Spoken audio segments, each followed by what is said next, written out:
बिस्मिल्लाहिर्रहमानिर्रहीम। प्यारे दोस्तों, आज हम कैपिलरी ट्यूब के बारे में पढ़ते हैं। ये रेफ्रिजरेंट कंट्रोल की इंतहाई सादा और आसान किस्म है। ये घरेलू यूनिटों में बहुत ज़्यादा मकबूल है। इसमें हरकत करने वाली कोई हिस्सा नहीं होता। प्यारे दोस्तों, ये कॉपर की बनी हुई बहुत छोटे कुतर की ट्यूब होती है। अंदरूनी तौर पर मुख्तलिफ कुतर की बनाई जाती है।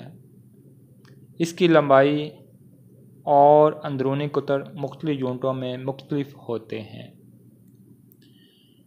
प्यारे दोस्तों, कैपिलरी ट्यूब की लंबाई और इसके अंदरूनी कुतर का इंसार यूनिट की कैपेसिटी और कैबिनेट के टेम्परेचर पर होता है।